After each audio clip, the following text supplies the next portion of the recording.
Hey everybody, Guy plus Beard here. I'm Guy, this is Beard. Today, I'm here to talk to you about the USPS conspiracy theory that's going around. It has been for a couple of weeks, and this might be a little bit old news.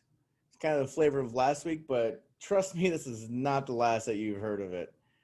So basically, the idea is that Trump is purposely trying to slow down the mail service and that he's having boxes removed and whatnot to try to uh, rig the election. So let me preface this first of all by saying that what what I'm saying here, what I'm about to say, is nothing, or in no way geared towards the employees of the Postal Service. I know they work hard, and I don't think that, generally speaking, that any of them would do anything to purposely like rig the election or for mail fraud, that they would partake in any of that. There might be a couple of bad actors out there that might do so, but generally speaking, I believe in the integrity of the employees of the Postal Service. Okay, so with that being said, um, the, the myth out there that's going around has actually to kind of shed a little bit of light onto it. It was unfounded. The myth that Trump or the new Postmaster General is trying to slow down the mail on purpose to rig the election in Trump's favor. This was actually unfounded by Snopes of all people, the liberal flat fact checking. Oh, okay, they're not. They're unbiased fact checkers, right? Okay. They were. It was unfounded by Snopes. I'm sure that really, really upset them.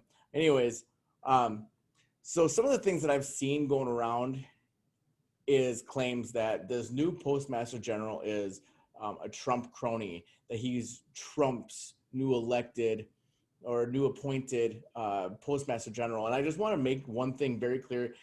So I've done a little bit of research on this, and admittedly, so I did not know anything about the hierarchy of the U.S. Postal Service. Okay, but I've done a lot of research, and I found some interesting information that people don't seem to be talking about, and that's what I'm here for today. So the Postmaster General is actually not elected by or not appointed by the president at all. It never has been. The Postmaster General is elected by the Board of Generals, which consists of up to 9 members.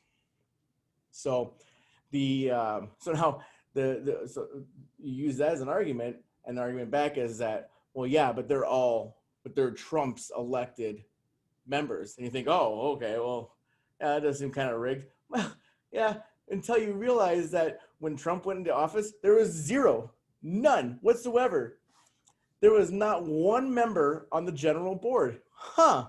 Isn't that weird? I mean, he started with zero, so I guess there's really only one way to go there from there, right? And that's just up. So, of course, they're all going to be his elected Postmaster General or Board of Generals. So, here's the thing: is back in 2010, we did have a full board. We had 9 members on the Board of Generals.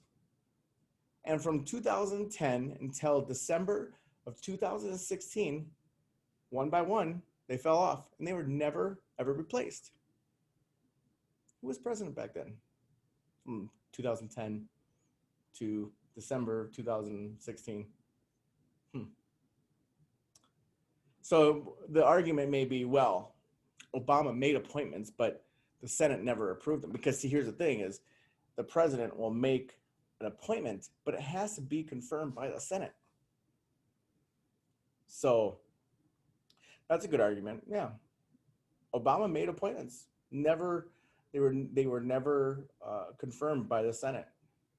Pesky Senate. Must have been a Republican Senate, right? Wrong. The Senate was controlled by the Democrats from '07 to I think 2015. So where's the argument go from there? The argument go from there. Where does it go? It goes to the fact that, well, it's not called a fact, an opinion that maybe it's not Trump that's really the bad guy here. Maybe it's not Trump that actually was the enemy of the U.S. Postal Service. So, okay, so that doesn't prove anything. That's just basically a board of directors, right? Okay, well, here's some interesting information. From 2010, right when the board of generals started to slowly deplete, through 2016, these mailboxes that we have Democratic congressmen or Democratic Congress elects, hopefuls, I guess you could say, elect hopefuls, chain themselves to for a political campaign ad. I mean, come on, really? Should have done that anytime between 2010 2016 because there was 12,000, over 12,000 of them taken away during that time. Where were your chains in, bro? It's just so silly. Let's talk about losses. Let's talk about how the post office has done financially, because they haven't actually gained any money since, I don't know the exact date. I want to say 2007, 2008. So you look back in the eras of the presidents. During the Bush era, Bush was actually able to gain $1.824 billion during his term as a president for the USPS. During his era, the USPS showed a net gain of $1.824 billion. During the Obama era, they showed a net loss of negative $57.3 billion. And Obama, the wonderful Obama is the proud owner of the 1 year record loss of $15.9 billion in 2012. Round of applause. Trump, his first term, $21 billion loss. Not great, is it? But hopefully there's some reform coming. Hopefully he could actually bring the USPS to a net gain 1 year. We didn't see it during the Obama era. We saw nothing but the slow whittling away, the slow financial crippling of the United States Postal Service. Now, the previous Postmaster General, Megan Brennan, she announced her retirement back in October. And as much as people would like to say that this was because of Trump, because they had their differences in opinions, as much as people would like to say that it was because of Trump, she has gone on the record to state that her retirement has absolutely nothing to do with Trump. There was no influence whatsoever by Trump. In fact, she announced her retirement in October of 2019, and she stayed in her post until one thing I didn't have right in front of me. It was right around April of this year of 2020, April, May, somewhere around there.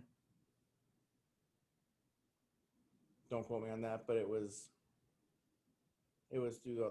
somewhere after the first quarter of the year, somewhere in the second quarter of this year.